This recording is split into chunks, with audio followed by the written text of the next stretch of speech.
Horror story. उस रात अमावस की घोर अंधेरी चादर पूरे गांव पर तनी हुई थी।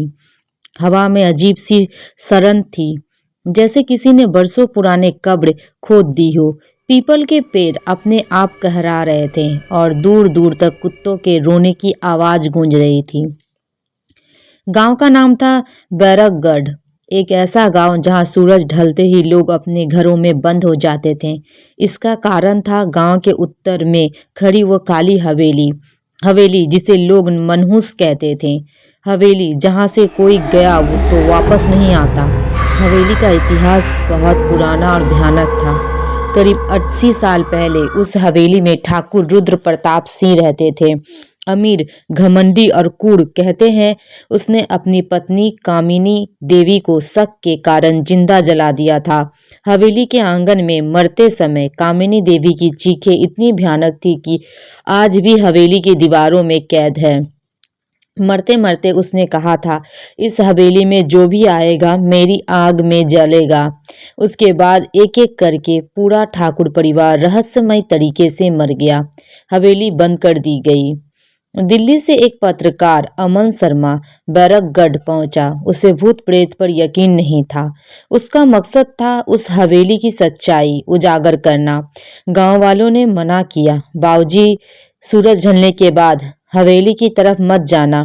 वह एक बूढ़ी औरत कांपते हुए बोली। अमन मुस्कुराया, सिर्फ डर दिमाग में होता है अम्मा। उस रात वह कैमरा और टॉर्च लेकर हवेली की तरफ बढ़ा। हवेली का पहला कदम। जैसे ही उसने हवेली का गेट छुआ, कराक, गेट अपने आप खुल गया। हवेली के अंदर हवा बर्फ जैसी ठंडी थी। दीवारों पर नाखूनों के निशान थे, फर्श पर सूखा हुआ खून। अमन को लगा कि किसी ने उसके कान में फुसफुसाया, वापस चला जा। उसने पलटकर देखा, कोई नहीं। पहली चीख। अंदर बढ़ते ही उसे ऊपर से किसी के चलने की आवाज आई, ठप ठप ठप। अमन ने कैमरा ऑन किया। सीढ़ियां चढ़ते वक्त उसे एक कमरा दिखा। दरवाजा आधा खुला था। अंदर झांका तो एक औरत जली हुई बिना आंखों के उल्टे पैर से खड़ी थी। आहा!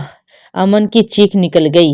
लाइट बुझ गई। हवेली का असली खेल। अंधेरे में किसी ने उसका गला पकड़ लिया। ठंडी उंगलियां जैसे बर्फ हो। वही आवाज, तू भी सच्चाई जानना चाहता था। लाइट जली। उसके सामने कामिनी देवी खड़ी थी। उसका चेहरा आधा जला हुआ, मुंह से कीड़े गिर रहे थे। उसने अमन को दीवार की तरफ धक्का दिया। दीवार पर सैकड़ों चेहरे उभरे हुए थे। सभी चीख रहे थे, यह सब वही है जो सच्चाई ढूंढने आए थे। कामिनी देवी ने बताया, हर अमावस्या की रात हवेली जिंदा हो जाती है। जो भी अंदर आता है उसकी आत्मा हवेली में कैद हो जाती है। अमन को याद आया, आज भी अमावस्या थी। उसने भागने की कोशिश की लेकिन दरवाजे गायब थे। अमन ने जेब से हनुमान चालीसा निकाली। माँ ने दी थी। जैसे उसने पढ़ना शुरू किया, हवेली कांपने लगी। कामिनी देवी चीखने लगी, नहीं। हवेली की छत से आग बरसने लगी। अमन बेहोश हो गया। सुबह गांव वालों ने अमन को हवेली के बाहर पाया, जिंदा, लेकिन उसके बाल पूरी तरह सफेद थे। वो कभी ठीक नहीं हुआ। आज भी वह सिर्फ एक ही बात दोहराता है, हवेली सांस लेती है, वो मुझे आज भी बुलाती है।